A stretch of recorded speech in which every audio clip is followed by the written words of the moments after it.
Article 70 নিয়ে তো খুব ভালো একটা আলোচনা হচ্ছে এবং অন্যান্য রাজনৈতিক দল এবং আর্টিকেল 70টা দেখলাম সাইদ এটা একটা খুব মজার বলতে হচ্ছে। আর্টিকেল 70 হচ্ছে একমাত্র বিষয় যেখানে বিএনপি আর এনসিপি একটা পয়েন্টে ওরা বলতেছে সরকারের স্থিতিশীলতা রাখার জন্য নাকি এই সরকারের প্রধানের ক্ষমতাকে চ্যালেঞ্জ করার দরকার নাই, যে জন্য 70 রাখার দরকার নাই। কয়টা বিষয় আপনি কথা বলতে পারবেন না? সংবিধান সংশোধন নিয়ে কথা বলতে পারবেন না, অর্থ বিল নিয়ে কথা বলতে পারবেন না, তাহলে আপনি কথা বলবেন কি নিয়ে? হ্যাঁ, এই তিনটা নিয়ে আরো আলোচনা। আর বাকি সংসদে আর কি নিয়ে আলোচনা হয়? শোক প্রস্তাব, মমতাজের গান, এর বাইরে আর কি আছে? মমতাজের গানের কথা বলছি না, না এর বাইরে আর কি আছে?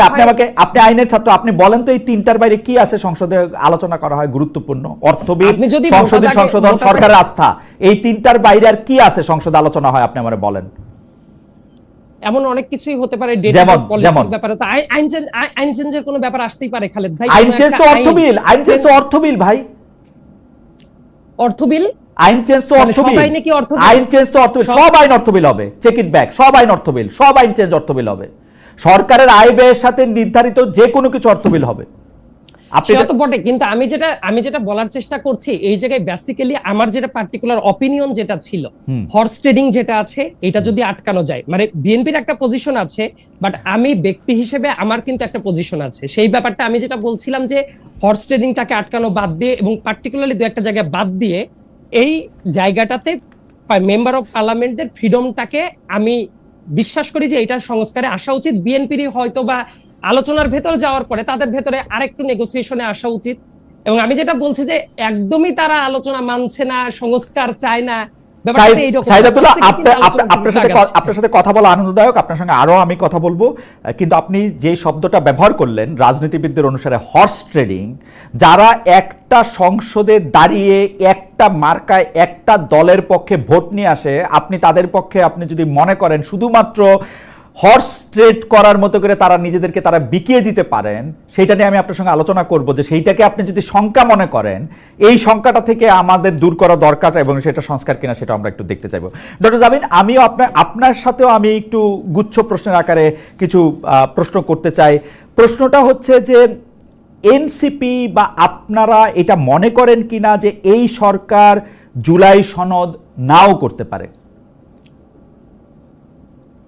ধন্যবাদ খালেদ ভাই, আমার সহ আলোচক এবং দর্শক যারা দেখছেন সবাইকে শুভেচ্ছা।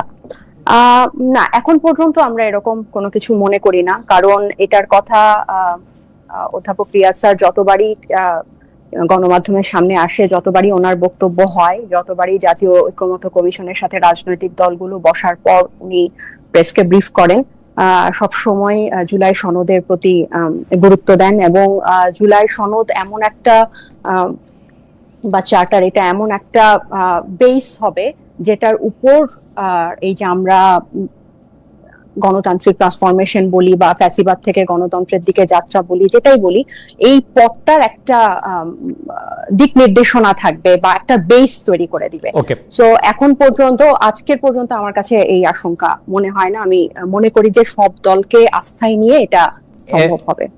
এনসিপি মনে করতেছে যে সরকার জুলাই সনদ করবে।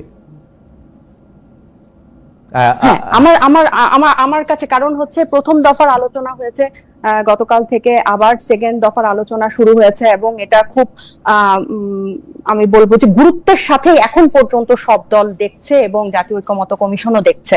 কারণ আমাদের এই গণ অভ্যুত্থান পরবর্তী সময়টা আসলে মানে অনেক রক্তক্ষরণের উপর দাঁড়িয়ে, শহীদরা তাকিয়ে আছে।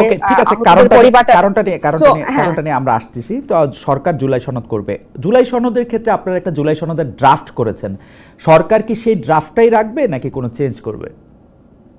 এখন এখানে তো যে মৌলিক সংস্কারের বিষয়গুলো আমরা বলছি, প্রত্যেকটা যে যে যে কমিশনের প্রস্তাবের ভিত্তিতে, এবং সেখানে জুলাই ঘোষণাপত্রের কথাও আমরা বলছি, এবং এগুলো সবগুলো কিন্তু আসলে জাতীয় ব্যাপার, মানে এগুলো এনসিপির একক ব্যাপার না।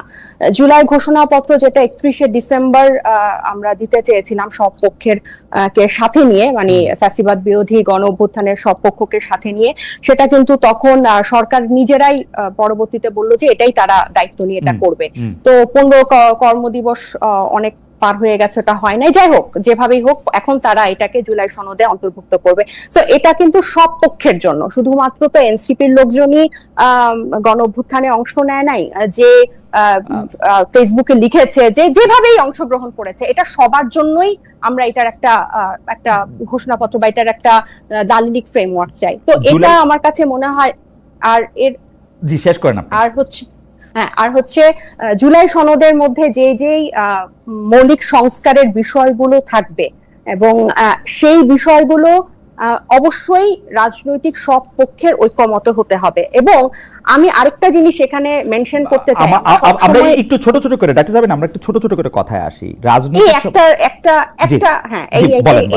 এই কথাটা বলি, রাজনৈতিক সব পক্ষ মানে ইউজুয়ালি কি হয় যে রাজনৈতিক দলগুলোই এরকম পুরো দেশের বড় বড় সিদ্ধান্তগুলো নিয়ে থাকে, বা সংবিধান কেন্দ্রিক হোক বা হচ্ছে যে কোনো আইন, রাষ্ট্র কাঠামোর পরিবর্তন কিভাবে হবে, সব সিদ্ধান্ত। কিন্তু এই গণ অভ্যুত্থানটা কিন্তু এই রাজনৈতিক দলগুলোর কারণেই হয় নাই, বরং সাধারণ মানুষ এইটাতে অংশগ্রহণ করার কারণে সাধারণ মানুষের নেতৃত্বে কিন্তু রাজনৈতিক দলগুলো গণ অভ্যুত্থানে অংশ নিয়েছে। তো এই গণ অভ্যুত্থানের অনেক বড় একটা হকদার বা অংশীদার হচ্ছে অরাজনৈতিক একটা অংশ।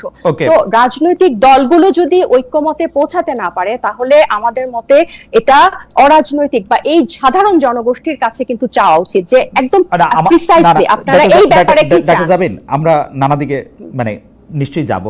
আমি যেটা বলতে চাইতেছি হচ্ছে যে জুলাই সনদের মধ্যে আপনাদের লিখিত কিছু প্রস্তাবনা আছে, আপনারা একটা জুলাই ঘোষণা দিতে চেয়েছিলেন, সেই জুলাই ঘোষণাটা সরকারের কাছে আসে। আপনি বলছেন যে জুলাই সনদে সেটা অন্তর্ভুক্ত হবে, সরকার যেগুলিকে সংস্কার মনে করতেছে ঐক্যমত্য কমিশন সেগুলি থাকতে হবে। দ্বিতীয় তৃতীয় যেটা আপনি বলতেছেন রাজনৈতিক পক্ষগুলি ঐক্যমত্যর মধ্যে থাকতে হবে। তো রাজনৈতিক পক্ষগুলি কারা, মানে এনসিপি, বিএনপি, রাজনৈতিক পক্ষগুলি একমত না হলে কি হবে সেটা আমি পরে আসতেছি। আমি যদি ধরে নেই এনসিপিও আসে এর মধ্যে, তাই না, রাজনৈতিক পক্ষ হিসাবে। তো এনসিপি কি এই জুলাই সনদটা মেনে নিবে কোনো একটা পরীক্ষার উপর ভিত্তি করে, নাকি এই জিনিসগুলি থাকতেই হবে এরকম কোনো একটা জায়গার মধ্যে থেকে আসে যে এই 5টা পয়েন্ট থাকতে হবে, আমরা যেরকম 5টা দফা দেই, 7টা দফা দেই?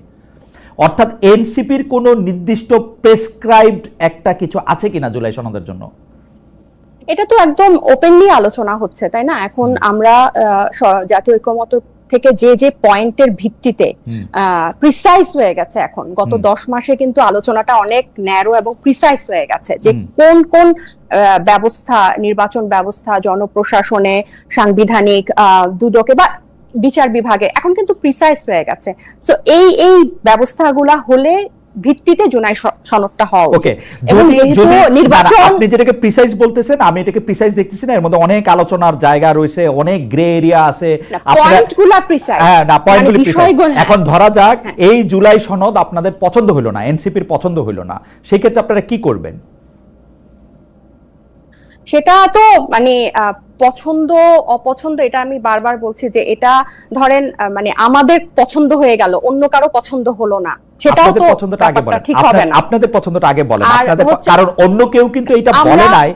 নাহিদ সাহেব এটা বলেছেন, আপনাদের দলের আহ্বায়ক, যে জুলাই সনদটা হওয়ার পরেই কেবলমাত্র নির্বাচনের ডেট ঘোষণা করা যাবে, তারপরেই কেবলমাত্র নির্বাচন নিয়ে আলোচনা করা যাবে। আপনারা আমি কালকে পুরো আলোচনাটা শুনতেছিলাম, শুধু আপনাদের দলের পক্ষ থেকে এই মতামত দেওয়া হয়েছে যে জুলাই সনদের আগে এই আলোচনাটা করার তারা মানে দেখতেছে না, জুলাই সনদের পরে তারা করবে। তো জুলাই সনদ যদি আপনাদের পছন্দ না হয়, কথাটা ছিল যে জুলাই না, এখানে পছন্দ অপছন্দ না খালেদ ভাই, কথাটা ছিল এরকম যে জুলাই সনদটা হওয়ার পর যাতে নির্বাচনের তারিখটা দেয়, তাহলে হবে কি যে সব, যদি নির্বাচনের তারিখটা আগে ঘোষণা হয়ে যায় তাহলে সব মনোযোগ বা সবকিছু নির্বাচন কেন্দ্রিক হয়ে যাবে, সংস্কারটা ব্যাহত হবে। আর জুলাই সনদে এনসিপির পছন্দ মতো তো সবকিছু থাকবে না, এখানে সব পক্ষের পছন্দ মতো থাকবে।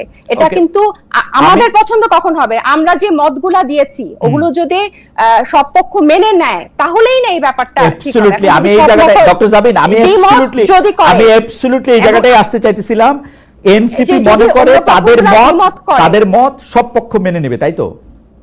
না না না, এটা হচ্ছে কথাটা ঘোরানো। আমাদের হচ্ছে যেই প্রস্তাবগুলো আছে, আমি যদি আপনি তো প্রত্যেকটা আলাদা আলাদা করে যদি আপনি দেখেন যে আমার ধরে নিলাম আমি এনসিসির ব্যাপারে, জাতীয় সাংবিধানিক কাউন্সিল, এটার ব্যাপারে কি হবে, বা হচ্ছে উচ্চ কক্ষে কি হবে, নারী আসনে কি হবে এবং কেন হবে, সবচেয়ে ইম্পর্টেন্ট নির্বাচন ব্যবস্থাটা গণতান্ত্রিক হওয়ার জন্য নির্বাচন ব্যবস্থা বা নির্বাচন কমিশনটা কি কি সংস্কারের কথা আছে, কি প্রস্তাবে আছে, এগুলোতে হলে হবে কি যে এটা তো শুধু এনসিপির পছন্দ মতো হবে না। আপনি দেখেন এনসিপি যে সংস্কার গুলোতে একমত প্রকাশ করছে বা যে ধরনের সুপারিশ দিচ্ছে, এগুলোতে একটা গণতান্ত্রিক নির্বাচন ব্যবস্থা, একটা গণতান্ত্রিক রাষ্ট্র কাঠামোর পক্ষে।